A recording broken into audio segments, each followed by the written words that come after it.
Welcome to the news for the 32nd week of 2021. I'm Matt Melly. This is Trek.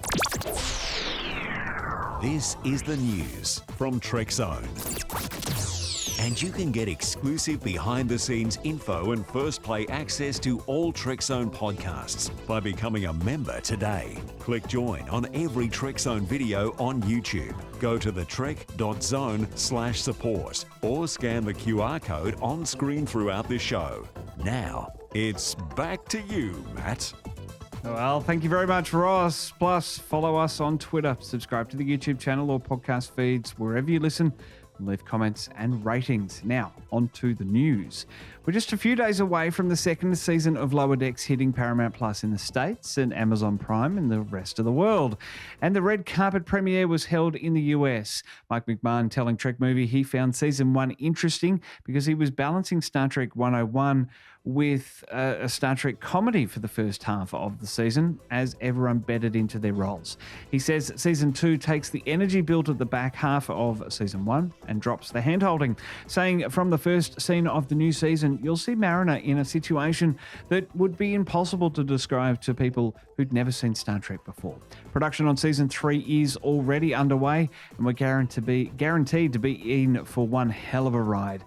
Meanwhile, in live-action Star Trek, production on Discovery continues as we hear reports of the writers' room getting back together for a 5th season.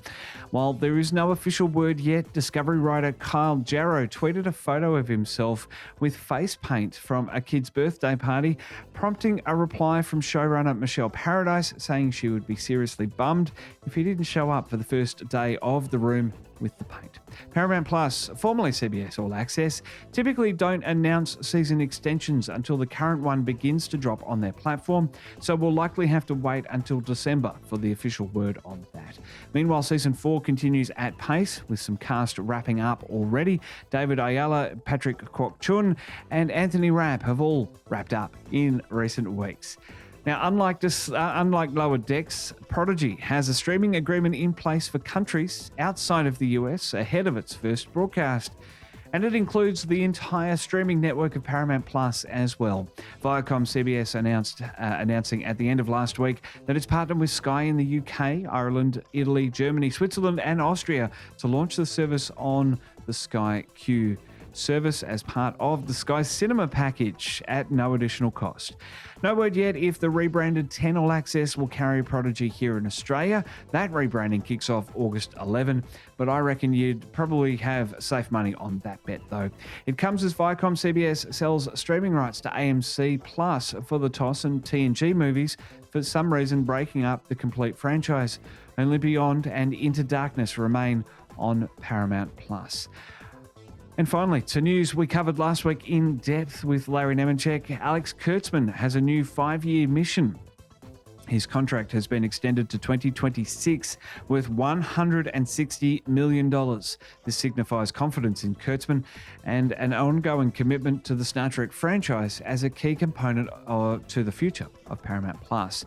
This contract news also came with word that a Starfleet Academy series was in development along with the long talked about Section 31 and a Worf comedy series, but not the one Michael Dorn had been pitching.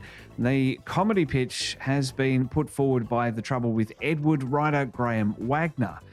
Well, we had the news off last week to dive into the Kurtzman news, so what a fortnight on Trek Zone.